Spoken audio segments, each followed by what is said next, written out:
So there's that constant chatter, that noise that seems to always be there. That's food noise. That constant call, right, to eat, even when you're not hungry.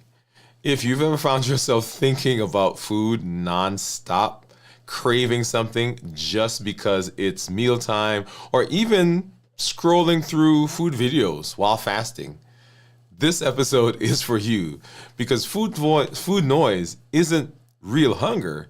It's your brain's way of holding on to old habits. But we're going to talk tonight about how do we get out of that. There's good news. You can break free from it. And tonight, we're going to dive right in. Hey, if you're new to me, I'm Dr. Dwain Woode. That's Wood with an E. The E stands for endocrinology. Here on the channel, I educate, I empower, and I encourage you to take charge of your health and your life, avoid complications, and go to the next level. We're creating the life that we've always wanted. And we are living a limitless life. I'm talking to adults with type 2 diabetes who want to reverse their diabetes. And we're breaking free from those boundaries. We're breaking free from those obstacles. We're not allowing anything from inside of us or anything from outside of us to prevent us from doing what we need to do to be metabolically healthy and to improve our wellness. Hey, if you're new, go ahead and put new in the comments because I'd love to welcome you with a hand clap and some music and let you know that we are excited that you are here. If you're new, go ahead and put new in the comments, like I said. And if you have questions, put that in the chat because we want to make sure that we get to those questions as we're looking through the questions tonight. I'm excited. I am now 29, a little over 29 actually, hours into this week's fast of 72 hours. You know how we do. I've got my monitors. I've got my report that we're going to take a look at here in just a minute. So I've got my clarity, not my clarity, but my contour and my keto mojo meter. And then right below me, that is my Dexcom clarity report that we'll take a look at and go through, see what's been going on with me blood sugar wise over the last several days since we met on our Dwain Woode MD Live show a couple of days ago. Well, so I'm glad that you're here. If you have not already done so, an amazing thing that's happening right now is our 100-day walk to consistency and health. We are in day 60. What day are we in? We're on day 65 or thereabouts. You want to make sure that you are joining us. It is another tool that we're using to help us on our way to establishing consistency and a routine for our health. Often we don't succeed, not because we don't have drive, not because we don't have vision, not even because we don't have know-how. We don't succeed because we don't have structure. That's right, we don't have structure. We don't have a way of making sure that we're not relying on our feelings at the particular moment. We're not relying on the weather. We're not relying on other friends to do for us what we need to do. We want to make sure that we're being consistent. And the 100-day walk to consistency is an amazing series that we've been going through to help you build those habits that will help you set yourself up for success.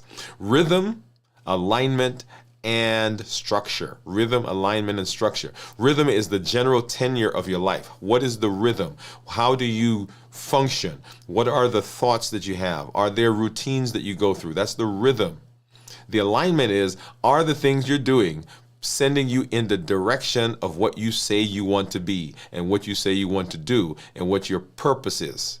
Rhythm, alignment, and then structure are those things that you put into place that will help make things automatic. These are the systems that you've created. These are the cues and the reminders and the phone calls and the things that are in your circle, that are in your life, that will make these things automatic. Rhythm, alignment, and structure.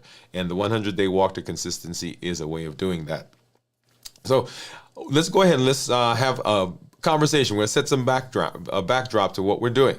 So we are in the process of moving through our Limitless Living series. It is the path that we are walking in order to be successful and in order to set ourselves up for metabolic benefits. How do we create a structure? How do we walk through the path of being metabolically active And how do we walk through that idea that we are creating a space where we are being successful in reversing our diabetes, our high blood pressure, our high cholesterol, fatty liver, polycystic ovarian syndrome? How do we fight the food noise, right? That's one thing. How do we deal with the obesity? How do we deal with the metabolic syndrome that comes?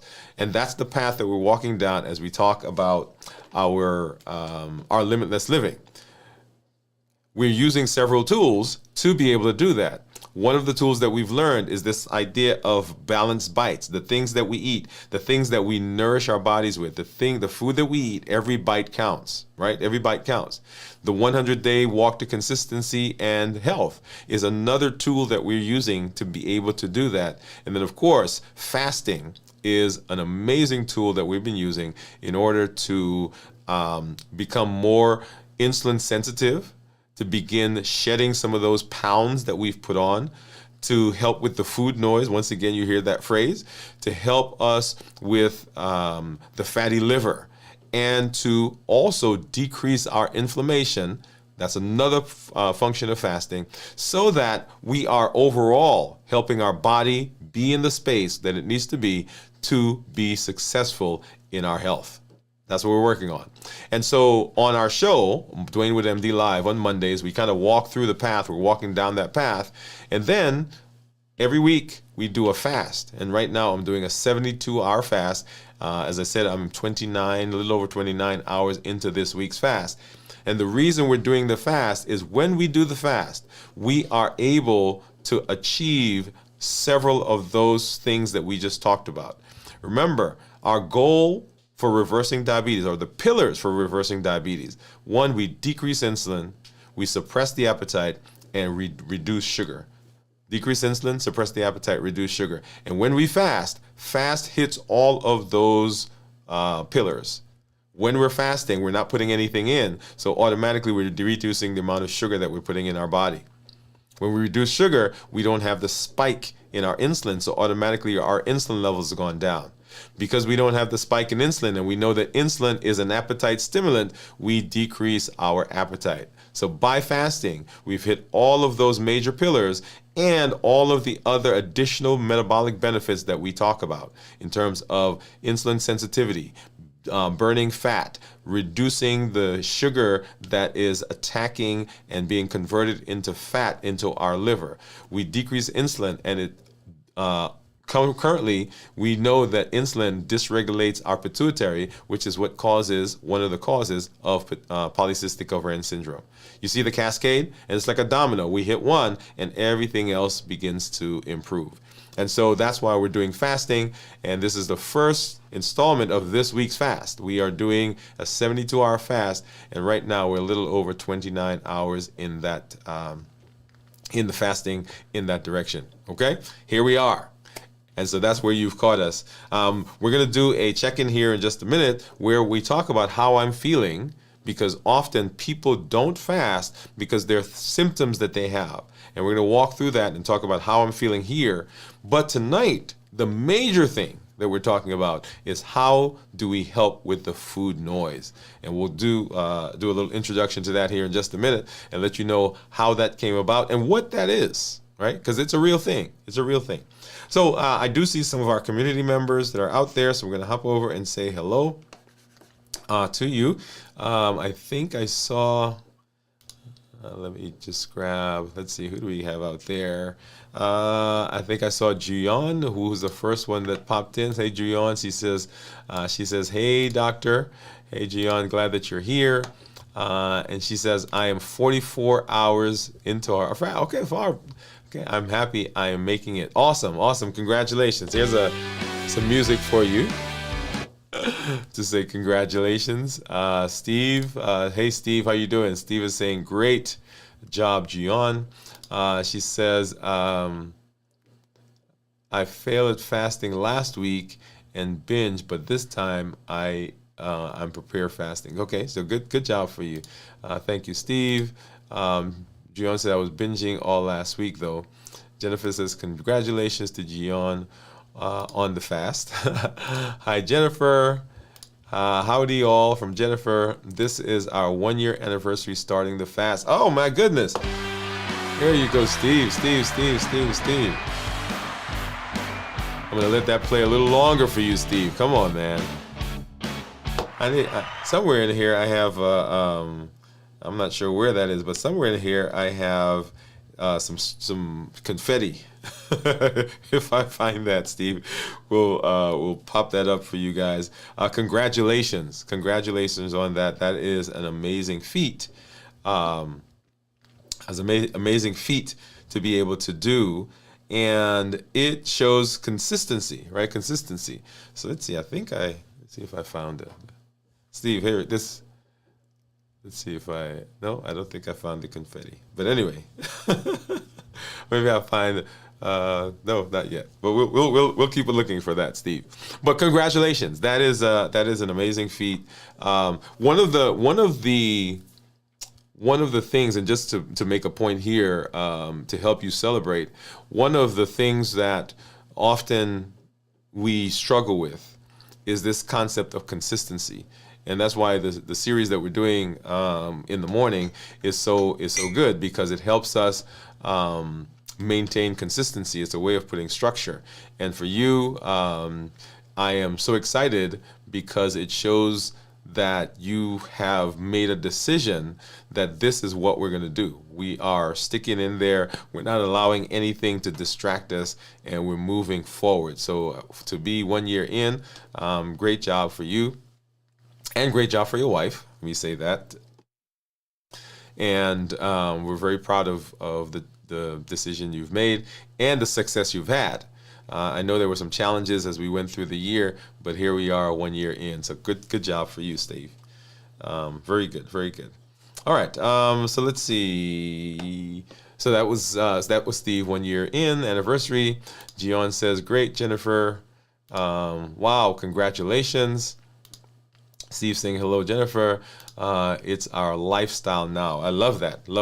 It's not just a thing that we do every now and then. It's the tenure of our life, and that goes along with that rhythm that we talked about just a minute ago. Rhythm, alignment, and structure. And I'm glad for that. And then Cornelia says, Gion, I'm so proud of you. That's awesome, Steve. Peace and power to the Wood Gang. I love that.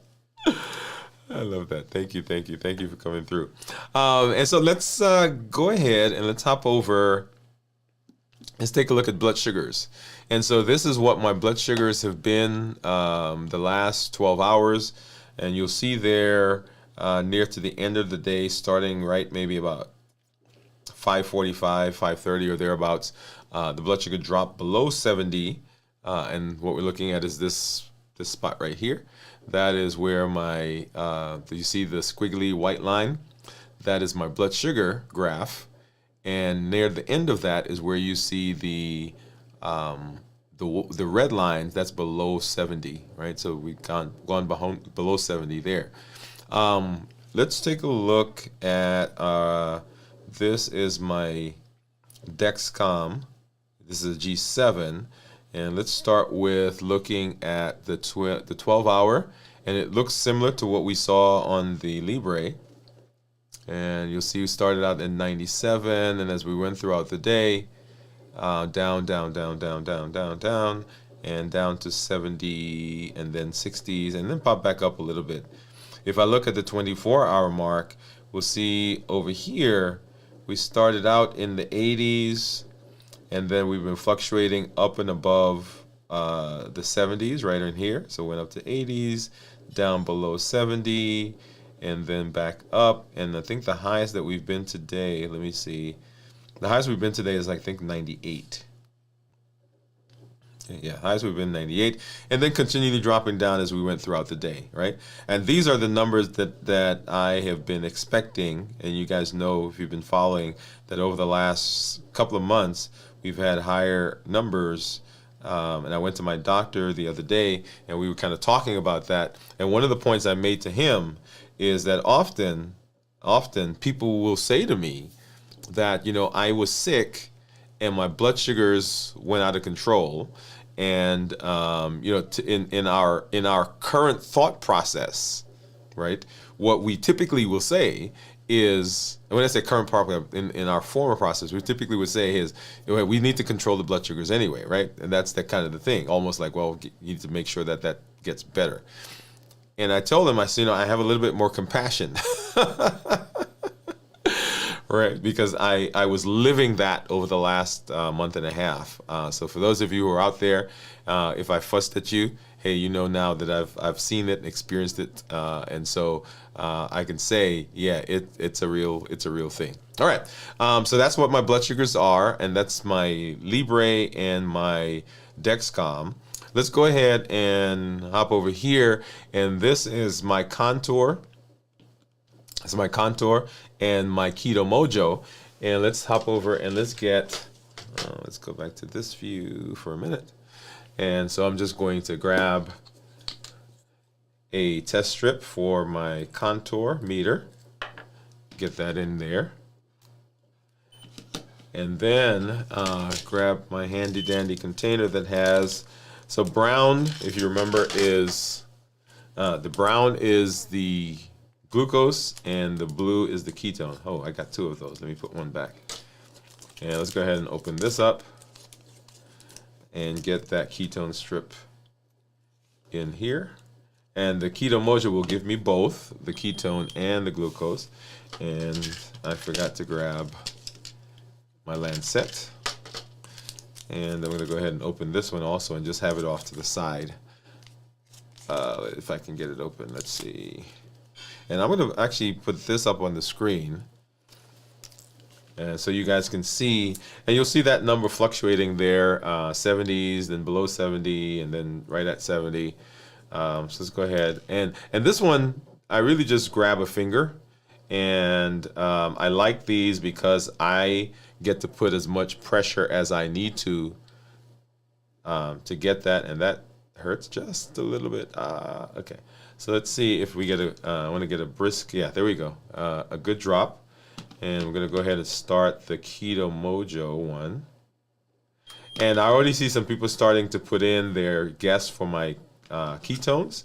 And once again, I am 29 hours into this week's fast. So what do you think my ketones are going to be? And there's my blood sugar. This is my Keto Mojo. And you'll see compared to what my Libre is saying. And 75. So both of these are the same. And then about 5 points different from what the Keto Mojo says. Let me keep this blood flowing, because if not, I have to stick myself again. Let's go ahead and grab this out and get that started. So I think I see someone says a 0.9, and then I saw a 0.8 in there. So let's make sure that this will work. Let's see. All right, so that's good. I thought I was going to have to do another finger stick.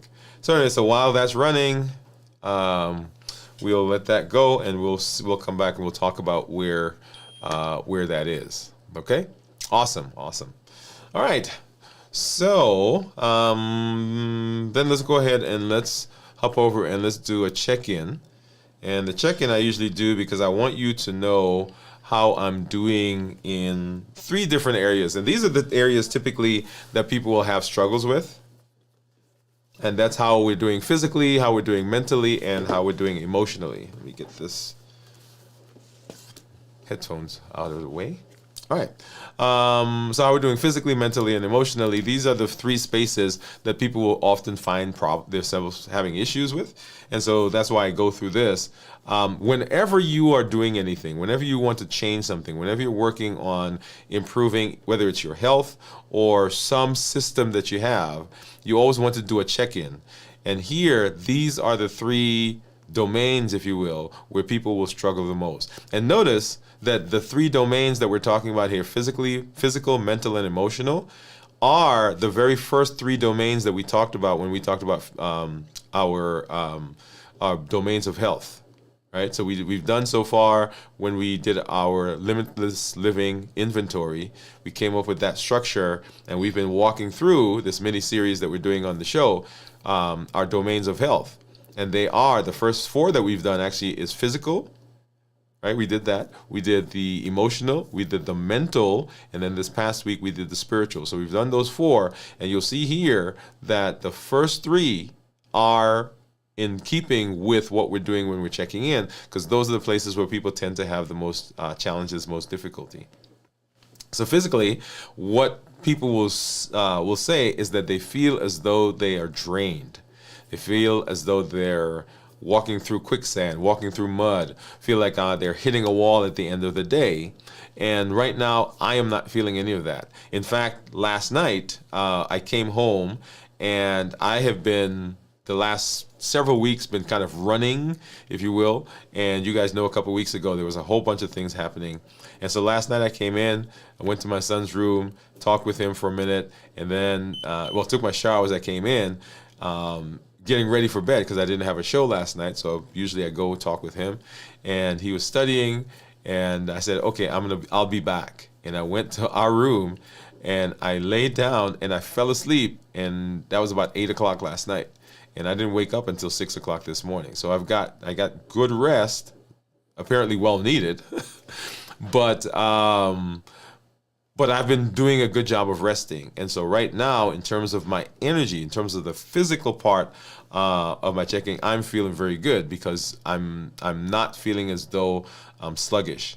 Also, I've been doing a good job of hydrating. So I've got my mug. And because I've been doing that, I'm not feeling lightheaded, sweaty, dizzy, palpitations. Usually those will come when we are not well hydrated.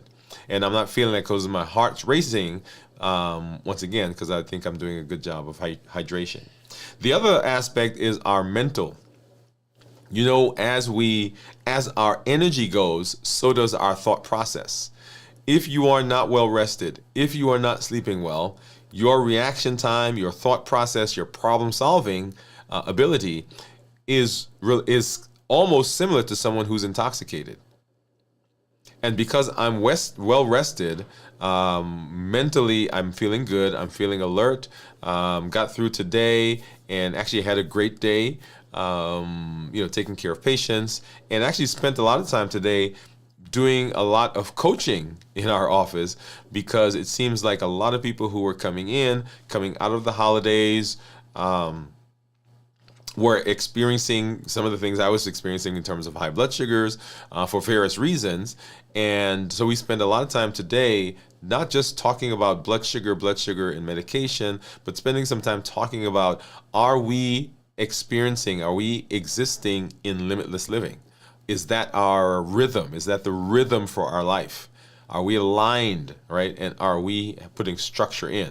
So that process today was very good as I went through. So mentally feeling very clear, and then emotionally excited because this is a great week, right? So things seem to be, the things I'm doing are aligned with what I say my purpose is. Right, we had a great opportunity last week to share with one of our local churches, Limitless Living. We were there with them, got into this week, and am doing exciting things in the office, helping patients, and then preparing for some activities with the family coming up. So emotionally, I am full. And if you've been following me on the 100-day walk to consistency, you'll remember one of the things I talk about is the fact that you can't give to other people what's not inside. Like, I can't pour into you if I'm empty. And so because of all the things that have been happening and all the things where my alignment is there, I am feeling full. And so I am pouring out, and emotionally that is charging, right? That fills you with energy. Remember, the body is the vehicle that takes us into success. The mental aspect of our health is what steers us. And the emotional aspect of our health is how we are responding to the things that are going on in the world and those things that are around us, our interpretation of those. And that is what comes out in the emotion. And so because there's rhythm, there's alignment, there's structure, for me right now, emotionally feeling very good. All right. So let's see. And I think, I was going to go back to my ketones, but we're going to hold on to that. And let's make sure that I did not miss anyone in the comments. So Cornelia, we saw that, and Gian saying hi, Cornelia. Thank you, Cornelia. Gian says 0.6. So I'm going to go ahead and I'm going to star that. Steve says 0.8, and these are guesses for what they think my ketones are going to be. Jennifer says 1.2. Jennifer, yay, I like that. And Steve said it took me 6 weeks to get my blood sugar regulated again. Yeah, Steve, that my heart is going out to you, man. And for all of you out there who have ever fussed at, okay, I apologize. No. Gian says 0.9. Let's see. And Gian says, okay. And Cornelio says, awesome job, Steve, pressing through the experience. Many people lack your level of determination. I'm 63 hours into my fast. My blood sugar is 183 and my ketones 2.4. Cornelia says, I guess 1.0 is what she's guessing my ketones are going to be. So I start all of those. So let me see, I make sure. So Gian says, so Steve says 0.8, Jennifer 0.2, Gian says 0.9, and Cornelius says 1. So I got those all starred. So let's go ahead and let's talk. Let's talk. So food noise. So food noise, first of all, is not real hunger, right? It's your brain's way of holding on to old habits. The good news is that it is something that we can ease up. It's something we can break. It's something that we can begin dealing with, right? Today, I'm 29 hours in, and the reason I wanted to talk about this is it's usually at the 24 to 36 hour period where when we're fasting, the food noise becomes loud, right? So we're going to talk tonight about the science behind why your brain keeps asking you for food, some practical strategies to shut down food noise and stay focused, and most importantly, how conquering food noise is part of limitless living, right? Why is it part of that journey? So if you've ever felt food has too much power over you, right, this is the episode that you want to watch. Hopefully, and not hopefully, but it will help you take the power back, right? It will help you take the power back. So at 29 hours, right, the body, and this is where I am, the body is in a transitional phase. And as we've been talking through through our review of fasting on Fridays, right, we talk about the different phases. We talk about what's going on 6 hours, 12 hours, 18 hours, 24 hours, 36 hours, and so forth.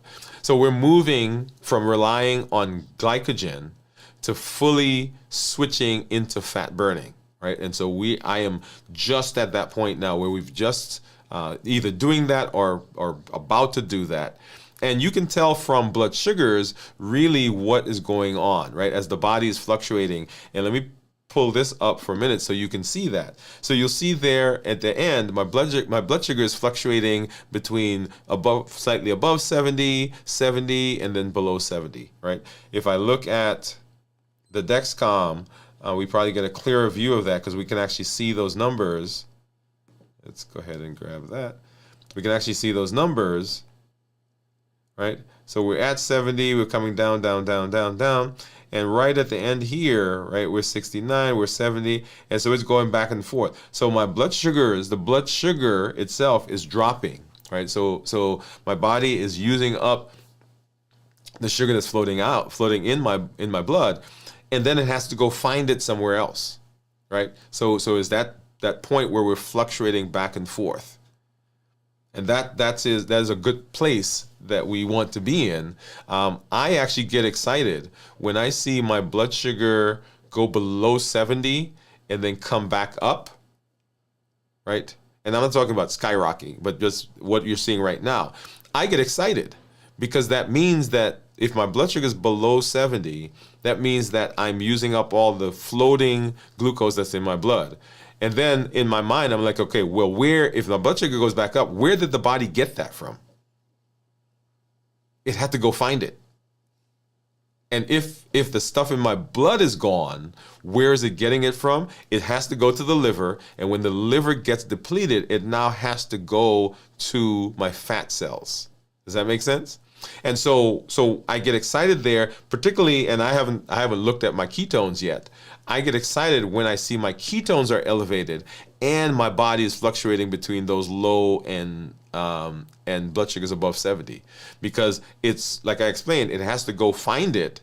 And when I see ketones, I know it's finding it from the fat that it's burning, that's converting into ketones. And then, as we said, glycerol is there as well. And the glycerol part gets turned into sugar. Okay? But as the body is fluctuating, as the blood sugars are fluctuating, and we're burning fat and we're switching to that mode, while your body's adapting, your mind is still catching up. Okay? So we just got a message there that I'm low. All right, so the mind is still catching up.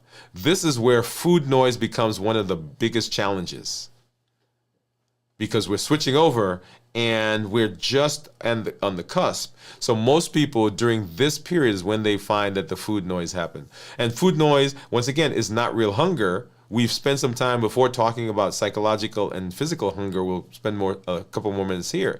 It's the persistent thought. This is food noise. The persistent thoughts, the cravings, the distractions relating to food. Even when your body does not physically need to eat. If you've ever found yourself thinking about meals, scrolling through food content, or feeling cravings just because it's a certain time of the day, that's food noise at work. I have people, and myself, right, and I shouldn't even say people, I've experienced this, where you get up, and from the time you wake up, you're thinking, okay, what is my food? What am I going to eat? What is for lunch?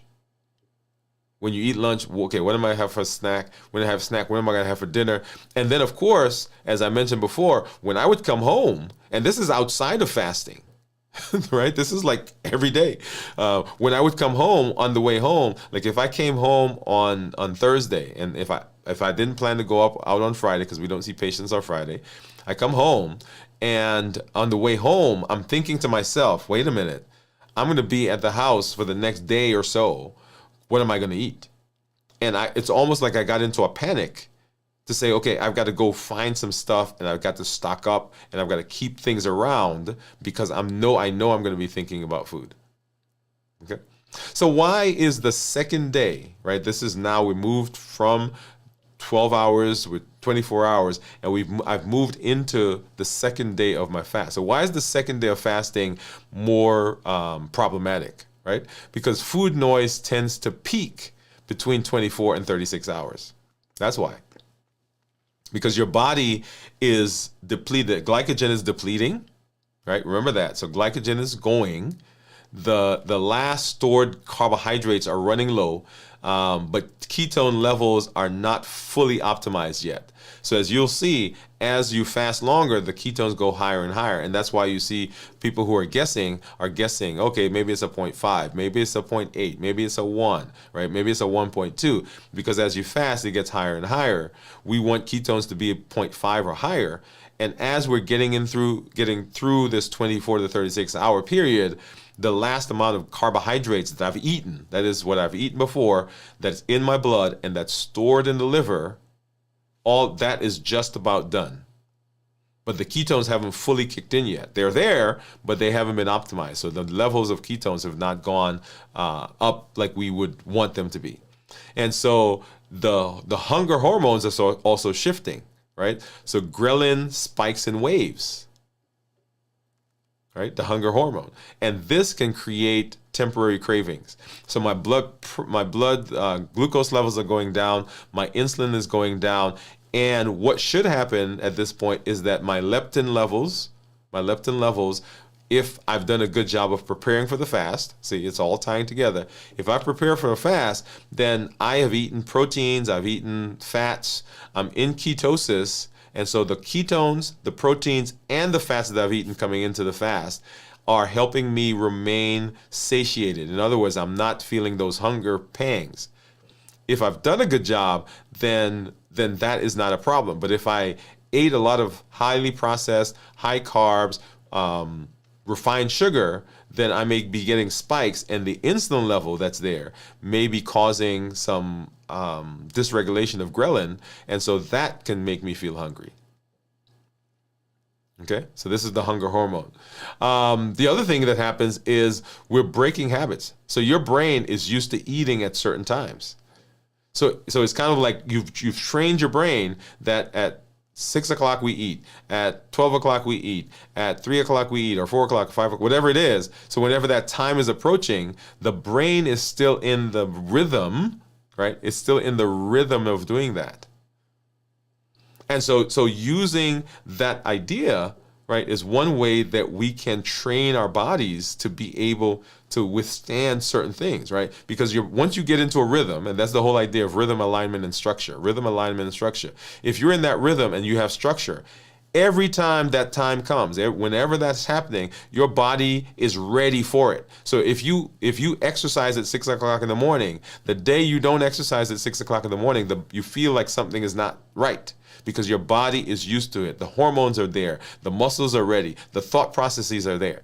Just like that, because we are so used to certain habits, when we're fasting, the brain is still in that mode, right? And so it wants us to eat at that time, even though we're not hungry. The other thing is that we are detoxing from dopamine.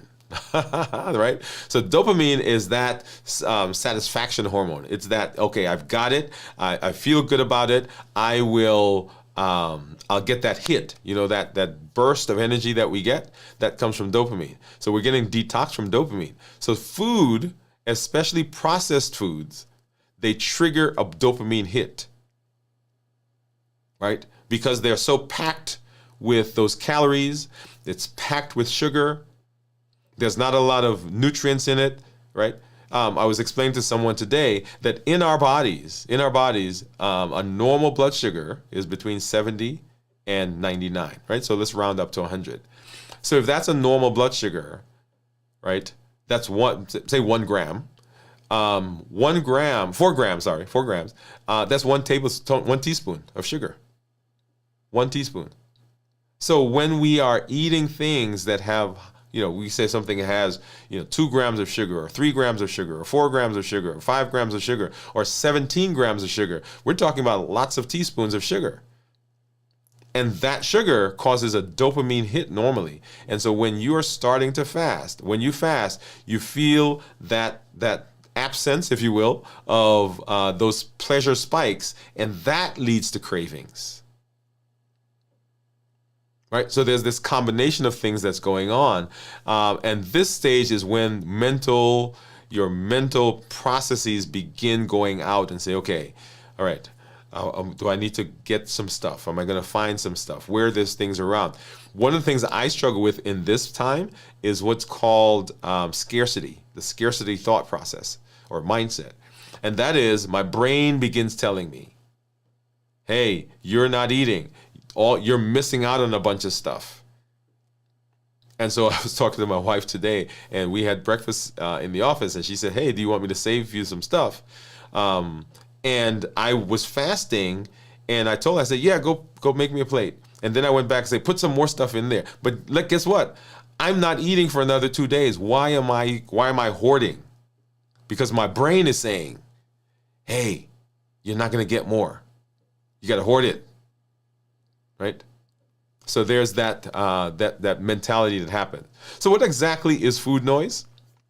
Food noise isn't, and I keep saying physical hunger, it's about habit, addiction, and mental association with food. That's what it is. Food noise.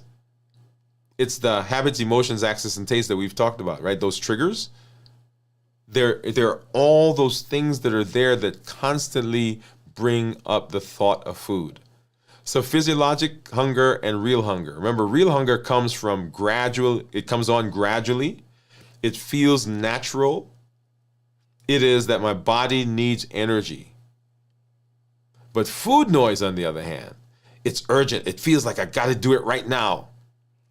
and it's tied to specific foods. I was telling someone today in the office, like I've never had anybody say to me, hey, I have food noise and I'm thinking about broccoli. Or I have a craving and I'm thinking about Brussels sprouts. Yeah. Right? What they say is, hey, I want some chocolate. I want some candy, some cookies, some ice cream, some juice, some soda. Right? It's urgent. Like I gotta get it now. Or I'm not gonna be able to survive. That's food noise. So where does it come from? It's the biological programming. Your brain has been conditioned to expect food at certain times. When you don't eat, it sends unnecessary signals because it's like, hey, give me. But that's what we've trained it to do.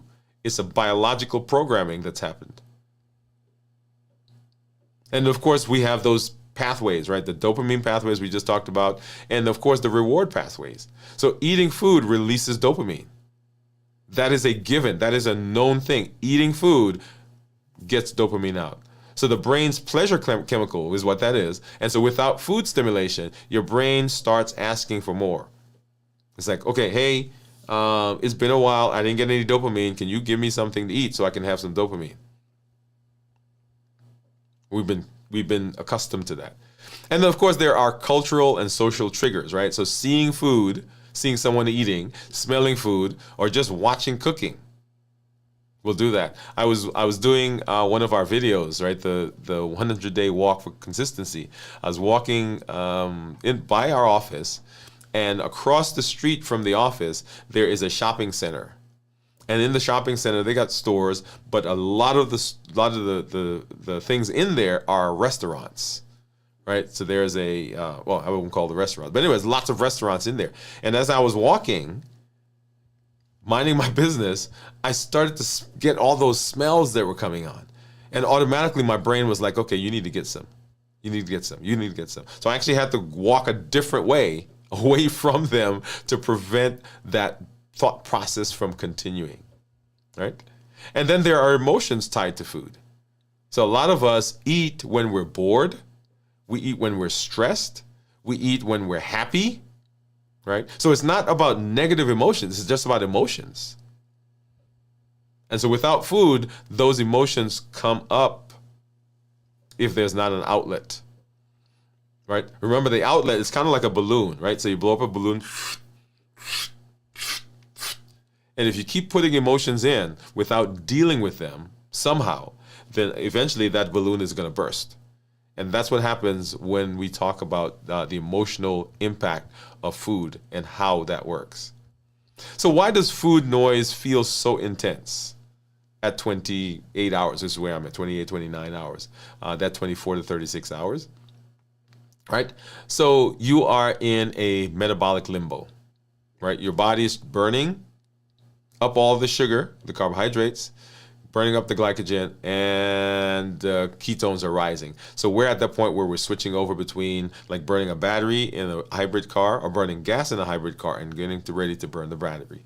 Your brain is still wired for food-seeking behaviors, right? So what are some common signals for food noise during fasting? Well, one, thinking about food constantly, even if you're not hungry, even if you've just actually had right before you came into the fast. Even if you don't feel physically hungry, you don't feel lightheaded, dizzy, sweaty, palpitation, all of those things, the food is there. You're thinking about food constantly, even if you're actually not hungry. You're craving specific foods.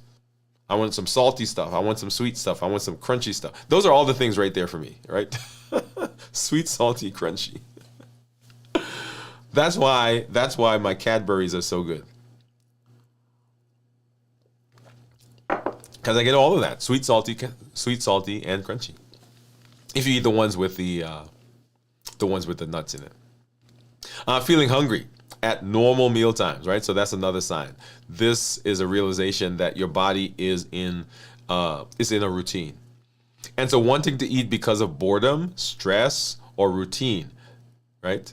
So not true hunger. And this is not a sign that you need food.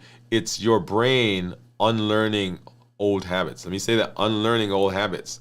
So as you fast more and more, as you get better at fasting, then those the transition happens more quickly. Let me say that.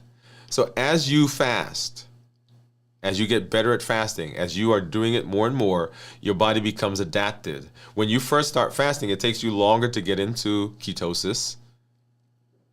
And as you fast, as you get better at fasting, then your ketosis, you get into ketosis faster. The other thing is, it depends on the food that you ate prior to the fast. If you ate some things that are highly processed, high sugary foods, then it's going to take you longer to process those out, and you will have continual cravings during those first periods of the fasting. Okay? So all of that will make an impact. So how do you manage and how do you silence food noise? Right? So the key to overcoming food noise is understanding that it's temporary, that it's psychological, and that it's controllable. Right? So it's temporary, it's psychological, and it's controllable. So number one, we want to break the dopamine addiction. So food provides an instant dopamine hit, but fasting helps to rewire the brain and to help you find pleasure elsewhere. As I pointed out, continue pointing out to my my patients, my clients, community members, it is that we need to find alternatives, right? So when we talk about the COPE model, remember that we clarify, we observe, we pause, and we execute. The pausing part, right, that P, is to allow our thinking brain to come up with a different solution, to allow our thinking brain to come over the amygdala so that we don't have the amygdala hijacking. And when we do that, then our brain can give us an alternative to do rather than eat. So rather than eating something, which is the typical buffering, right? When we get that, if we pause, it allows our brain to basically rewire to go and do something else. So we replace food dopamine with movement, for example. So go for a quick walk, do a stretch, or engage in some deep breathing. Call someone, right? When you move a muscle, you change a thought. Engage your brain in some deep task, reading, writing, working on creative projects, or tackling some problem. All of those are ways that we can begin shifting from the dopamine hit that we're expecting. And you can use fasting as mental training, a mental training ground, right? So think of it as a challenge. Can I learn to ignore my cravings and focus on something bigger? Right? So there's let me say it this way. So our brain has the ability to create for us the environment that we want. It's called visualization.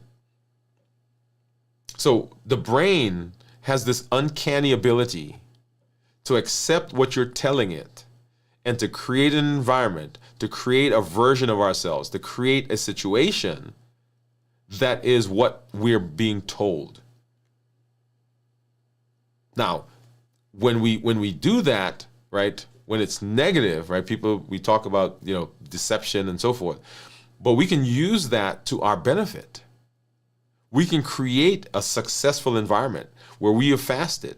We can create an environment where food noise is not there, when it's not as loud. We can create an environment that we put the brain in, and that brain creates that for us, and it then looks for ways to help us succeed and looks for ways to help that come true. So we're talking about mental training. Right? So number one, we want to break the dopamine addiction. Number two, we want to change our environment. The surroundings that we're in plays a huge role in our food noise. When we're in the kitchen, when we're near a restaurant, when we're near food-related things, when we watch videos on the social media, right? And I'm guilty of that, right? Sometimes when I'm fasting, the food noise is there, and I'll go and I'll scroll, right? So if we keep ourselves occupied, then that helps us divert from the food noise, right? When we're idle, when we're not doing anything, we go right back to food, right? We begin thinking about it. And one of the things I'm going to do, and I'm going to write down. So what I want to do is we're going to come back. We're going to do a show where we talk about we talk about this idea of visualization, right? So I'm going to write that down. Visualization. Right. But we want to get away. We keep our mind occupied, because if not, we go right back to food noise. We're going to get outside with fresh air. We want to do a mental reset. And then we want to hydrate. Did I say hydrate? We want to hydrate. Did I say hydrate? We want to hydrate. Many times, hunger is a signal that we're actually dehydrated, not a signal that we are hungry, right? When we feel hungry, not physically hungry.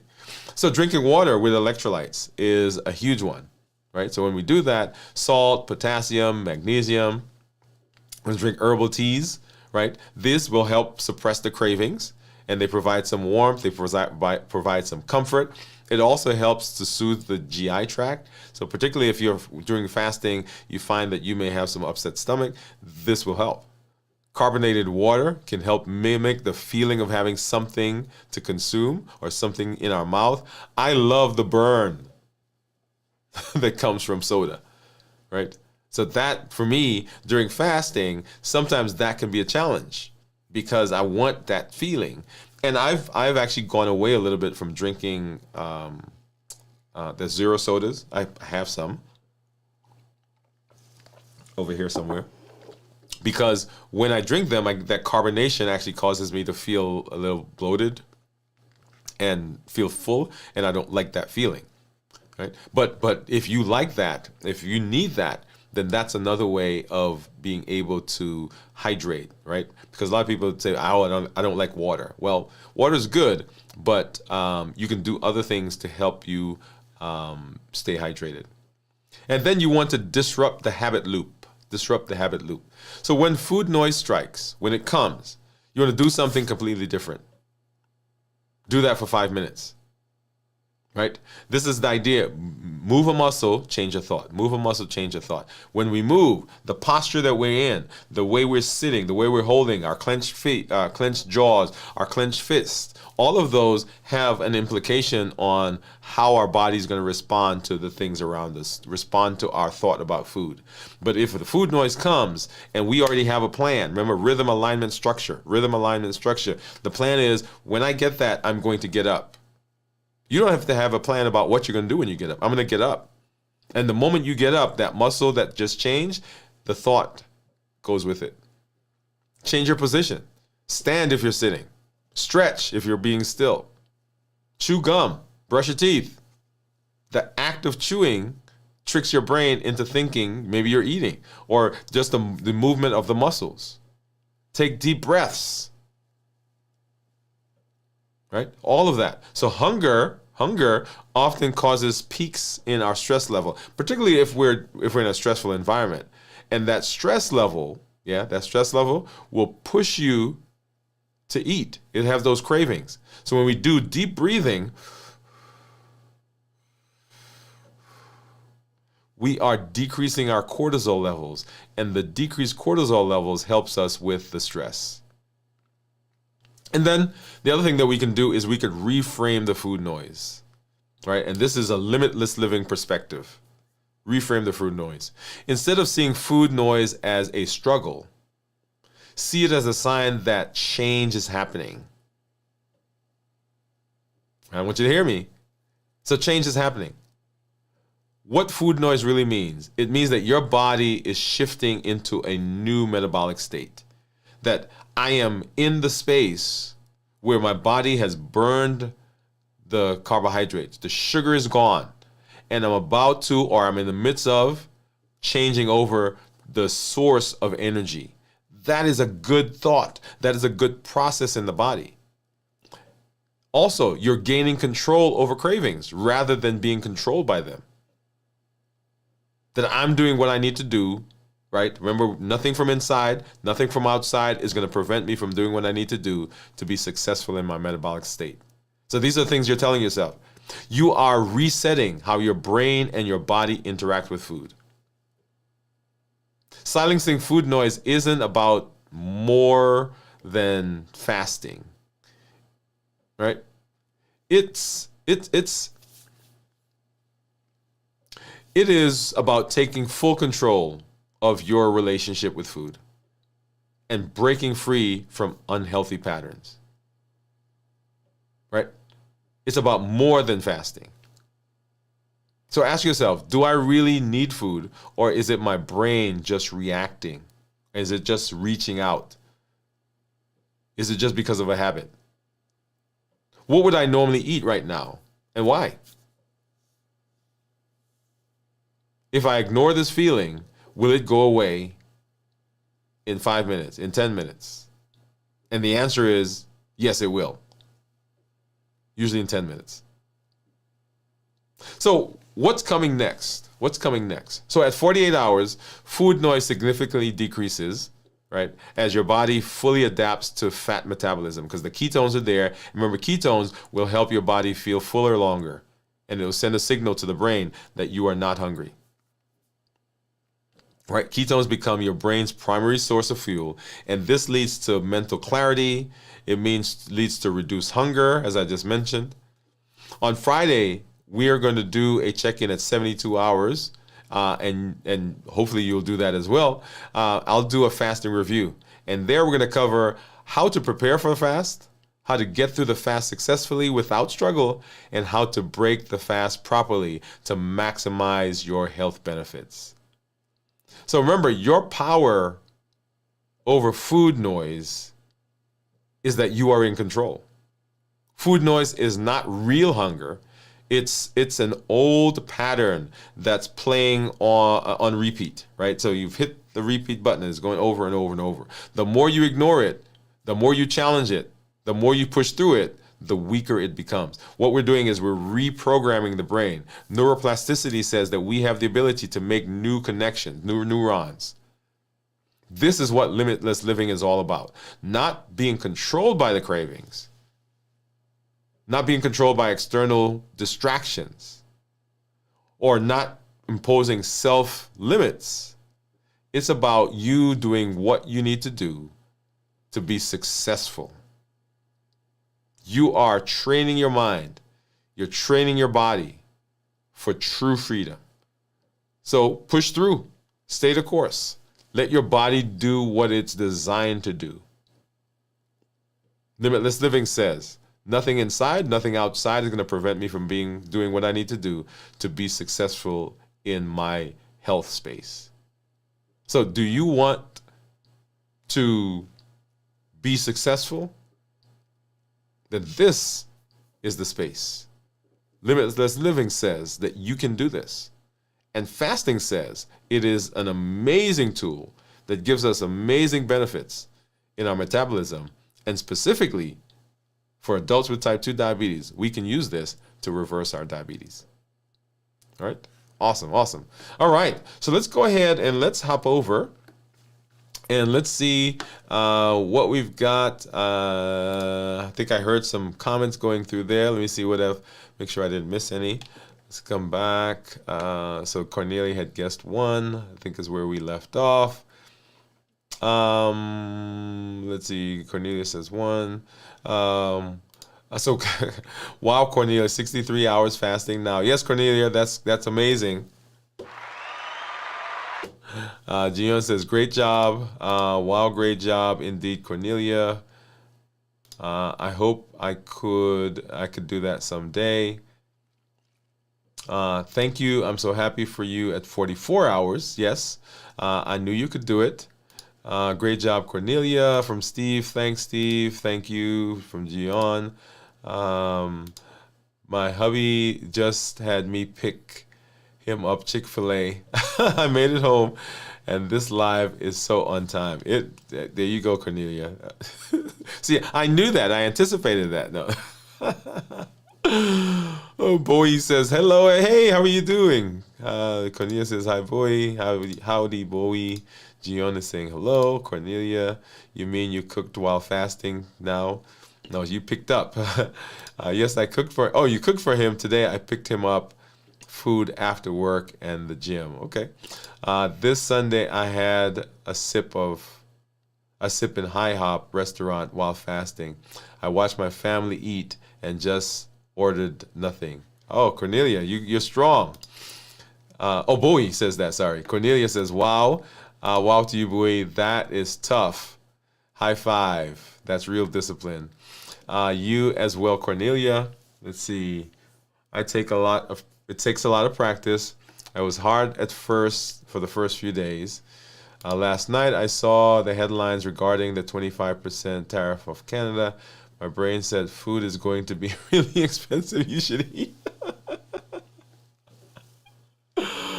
Oh, so yeah, see, look at that. See, look, you see all the things that our brain does, Cornelia? Yes, I agree, Bowie. As the doctor said, the 24-hour period is a challenge.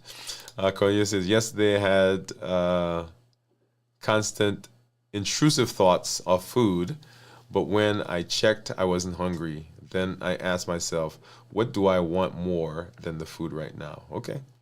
I answered clear vision, reverse insulin resistance, PCOS, type 2 diabetes, and feel like vibrant, healthy, beautiful, strong, and glowing woman. Oh, look at that, Cornelia. You're gonna be music just for that. I don't want to trade food for those benefits. Boy says, I learned about myself too. I realize my brain wants to eat when I'm anxious or even when I suddenly feel relief and want to celebrate. Yes, yes, yes. That's a good one right there. Now I take deep breaths and listen to music. I love that. Bowie says, that's beautiful, Cornelia. Cornelia says, yes, me too, Bowie. Good idea. Good ideas to reset. I love it, love it, love it. This is what I'm talking about, right? This is amazing. That when we fast, there are so many things that we learn, and I've said to you before that there are so many non-metabolic, right, benefits of fasting, and some of it is what you guys are talking about in the chat. That we begin to see where we've been using food for various things. And we begin to see some of the things that we've got to address. We begin to see how our thinking happens, right? So like Cornelia was saying, because she heard about the tariffs, her brain said to her, hey, food is going to be expensive. Now, my brain would have told me, now go to the grocery store and get some food, right? See what happens? And so that kind of thinking, right, is what fasting sometimes will allow you to do. It'll allow you to make those connections when a lot of times we think, okay, we just like food. Well, it's not that you just like food, is that there is something that's going on. There's some thought process that's involved with that. Okay? All right, so let's go ahead and we're going to take a look at my blood sugar. And of course, because I was talking, it logged out. And so let me get back in there. All right, and we'll just take a look at blood sugars, and then we'll come take a look at what my my ketones are. So let's hop over and let's do this one. Yeah. So blood sugars right now are my average blood sugar is 125, and this is the last 14 days. And so as I mentioned to you, this is now coming out of the whatever was going on with me metabolically with the higher blood sugars. And you'll see there 6.3 is what my average is. Sorry, what my glucose management indicator is. I'm in target 91% of the time, right there. Target being 70 to 180. And if I were to get an A1C, then my A1C would approximate 6.3. Remember, the glucose management indicator, we can't call it an A1C, but it's an estimate of what the A1C should be. And if I look at my daily patterns, we'll see here. So here is what my blood sugars have been doing the last day or so. Now here, let's see what happened. There's a whole period here that's missing. I'm not sure. Was that off? But anyway, so from here to here is what's been going on over the last day. And you'll see going back into yesterday. And so now I'm 29 hours in. And so fasting, my blood sugar continued dropping. And then into today, it's been below 100 for most of the day. Prior to that, right in here, right? We were in the low 100s. And these are the numbers, right, in terms of my normal blood sugar that I would expect to have seen. Once again, as we went through our show on Monday, we kind of walked through this as well. So in the low to mid hundreds, there was a spike right there. And so these are spikes after eating, right? So spikes up. And these were the numbers I was getting maybe 3-4 weeks ago into almost a month and a half. So these were the numbers that I was getting. And you'll see now that they've come back down into more manageable. Even here, where I was eating for most of that day, you'll see that I think the highest it got up to was 170, 172. And then on Friday, of course, we were fasting and we broke the fast up here. For most of that day, we were in the low 100s to 90s. On Thursday, of course, we fasted that entire day in our 72 hours, and those numbers were actually pretty good. And moving forward, this was Wednesday of last week, right? And so when I fast, people say, well, why do you do a 72-hour fast? Well, one of the reasons I do a 72-hour fast is I want you to see what blood sugars look like more than just one day, and what can happen to blood sugars more than just one day, and how I'm feeling when I'm fasting for more than just one day. Okay, and then of course I have my own metabolic challenges that I use fasting personally to help. Right, part of it is my whole concept of reversing diabetes, improved metabolic disease, my improving insulin resistance, and of course my weight. Right, so I use fasting as a way to manage my weight. You guys get all of that. All right, so let's go ahead, and right now my blood sugar is 72 according to my Dexcom, and I want to hop over and let's get rid of this. We're going to look at my ketones. All right, so go ahead and let me get my app up. And so when I checked my ketones on our show on our last show, my blood sugar was 97 and my ketones were 0.5, and that's what you see there down at the bottom. And so now I'm going to go ahead and turn the Keto Mojo meter on, and then we're going to hit the sync button, and so it'll pull that data over so we can see what it is now. And let's see, we had some guesses, and let me pull those up again. And so Gian says 0.6. Well, she said 0.9. She changed. So Steve said 0.6. Jennifer says 1.2. Gian says 0.9. And then Cornelia says 1. Oh, it turned off. Let me turn that back on. It says it cannot find the device. We're going to try it again. For some reason, it turned off. And let's see. There we go. Okay, so we just pulled the data over. And so drum roll, please. Drum roll, drum roll, drum roll. And boom. So 75 was my blood sugar and 1.2. So Jennifer, right? So Jennifer said 1.2. So I'm going to pop that up here. So Jennifer said 1.2 is what she thought it was going to be. And there you are, Jennifer. Awesome. Right, so you made it. Congratulations. So when we think about ketones, we want ketones that are less than 0.5 considered normal, 0.5 to 1.5 considered nutritional ketosis, and then above 1.5 considered therapeutic ketosis. So when we're talking about metabolic space and reversing diabetes and weight loss and all those benefits, if we're trying to remain in ketosis or even ketogenic diets, we want our ketones to be 0.5 or higher. And as we fast longer, then the idea is that the ketones are getting higher and higher. Okay, so let's go ahead and let's look at the graph that goes along with this. And let's see. All right, so here we are. So when I ended my fast last week, right, that was on Friday, ketones were 2.4 and blood sugar was 73. And you'll see there the ketones, which is the turquoise line that's high, and the blood sugar, which is the tan line, is low. And then as the blood sugar goes up, right? So we went from a 72 up to a 97. When the blood sugar goes up, insulin has to come out to bring the blood sugar back down. And the moment insulin comes out, then the ketones will go down. So that's what you're seeing there. So ketones were high with low blood sugar, 73. And when I say low, I'm not talking about low as in hypoglycemia. Low as in lower than, right now it's 73. So that's not hypoglycemic, because below 70 is called hypoglycemia.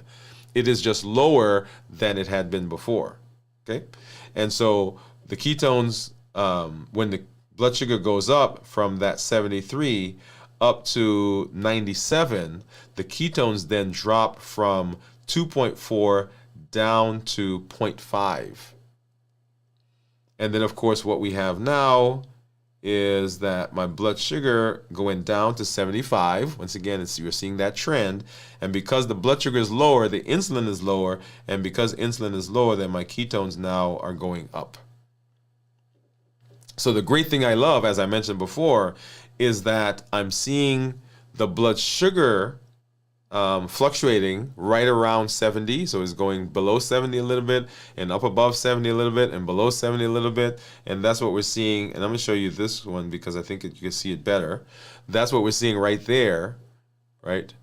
You see the blood sugars, the white graph. You see the red part. Those are blood sugars slipping below 100. And I love to see that where it goes below 100 and then comes back up. Like right now, it just went to 71. And the fact that I have ketones. So what that says to me is that my body has used up all of the glucose in my blood that's been floating around. It has gone to the liver and it's taken the glycogen out of the liver, right? Because my ketones are 1.2, that means I have to be burning glucose, burning fat.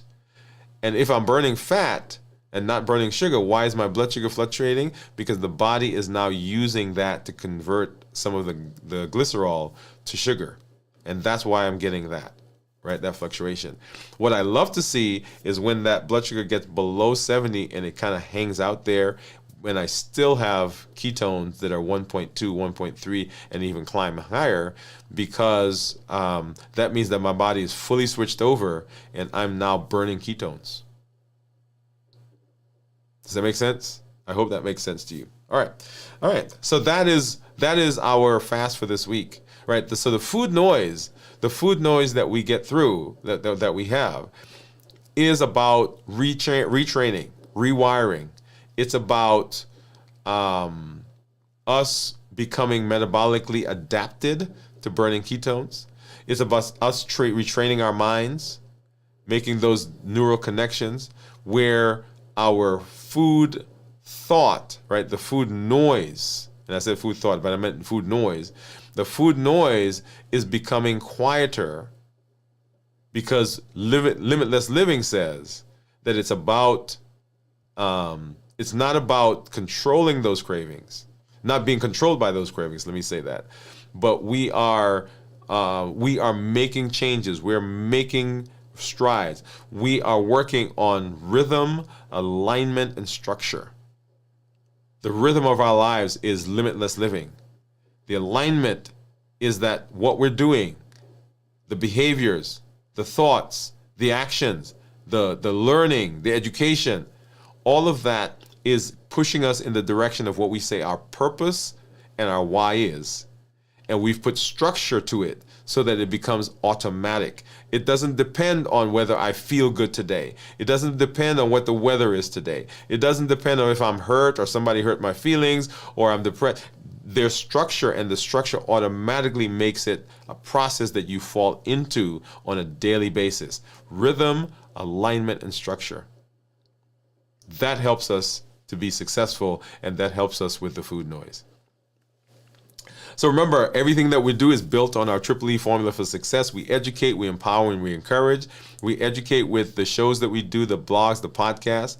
We encourage with the tools that we're learning. Fasting, Balance Bites, 100-day walk to consistency.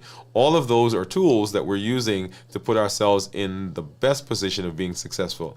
And then we encourage with the community that we're building, this amazing community. And you see all the information that you're seeing there, all the chats, the comments, every time you put something in there about what's going on with you, you're encouraging someone else, and you're inviting them to open up and be transparent and to come alongside you. You're giving them the benefit. Do you know how much benefit you get when you help somebody? Both mentally, it gives you emotional support when you're helping someone else. And so by sharing your story, even if it's a story of, oh, I can't do this, or this has not been successful, I'm having this challenge, and someone says to you, hey, you can do it, those words that they used may be beneficial for you, but it's also beneficial for them. Because there's power in us reaching out to other people. So we educate, we empower, and we encourage. And so when you come, I want you to be sure that you are fully engaged, that you're implementing the things that we're learning in your life. Don't just let it be theory on the video or on a piece of paper, but it comes to life when you infuse it with action. Your action brings it to life. And then share this with somebody else. There are over 1 billion people on the planet right now that are diabetic or pre-diabetic.